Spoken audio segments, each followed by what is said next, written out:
সকালের কাম কাজ শেষ করে এদিকে বাজার যাওয়ার বাকি ছিল, বা সবজিও ছিল না। এই যে একটা ঘন্টা নিয়ে আসলাম, বা মানে ঠাকুর পূজা করার জন্য ঘন্টা সন্টা লাগে, তো ঘন্টা একটা কিনে নিয়ে আসলাম। তারপরে এই যে সবজি এইগুলাই, বেশি কিছু আনলাম না। এই যে কলা থর সর, আলু, তারপর এদিকে ভোল, করলা, টমেটোর এগুলাই কিছু নিয়ে আসলাম, পটল সটল। তারপর এই যে সবজিগুলো গুছাই গুছাই রেখে দিই।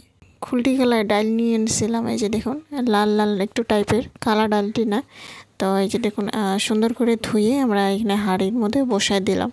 তো এই ডালগুলো গরমের দিনে বেশি ভালো হয়, ঠান্ডা ঠান্ডা থাকে, ভালো একটা একটা সেন্টও অন্য ধরনের হয় এই ডালগুলোর।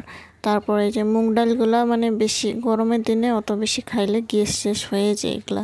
ডালটি বসে দিয়ে এদিকে আমি তাড়াহুড়া করে এইদিকে সবজিগুলো এমনি ছড়াই রেখে দিয়েছিলাম এদিকে।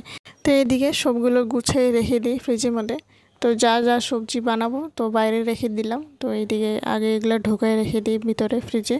তারপর এদিকে ডালটিও আধা সিদ্ধ হয়ে গেছে, ততক্ষণ এখানে করলা আলু একটু কাটাকাটি করে নিয়েছিলাম।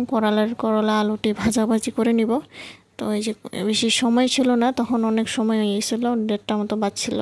তো এখানে ডালটিও সেদ্ধ হয়ে গেছে। টমেটোর একটা ছোট করে কেটে এদিকে আমি তো সুন্দর করে এখানে পাঁচফোড়ন একটু আদা কুচি দিয়ে সুন্দর করে আমরা সম্বার দিয়ে দিলাম। এই যে দেখুন একটু সামান্য ঘি ছড়িয়ে দিয়েছিলাম, ধনিয়া পাতা কেটে দিয়েছি। তারপর এদিকে ডালটি হয়ে যায়, নামাইয়ে নিই। এই যে দেখুন তারপর এই যে টেঙা শাক নিয়ে এনেছিলাম অনেক দিন ধরে।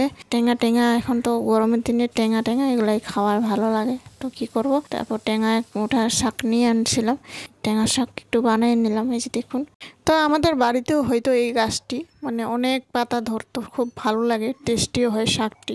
টেঙা হলো কেউ অন্য ধরনের টেস্টি শাকটি। তাই যে সবগুলো পরিষ্কার করে তারপর আমরা দুপুরে লাঞ্চ দিয়েছি। তো বন্ধুরা, ভিডিওটি ভালো লাগলে অবশ্যই লাইক কমেন্ট শেয়ার সাবস্ক্রাইব করে জানাবেন।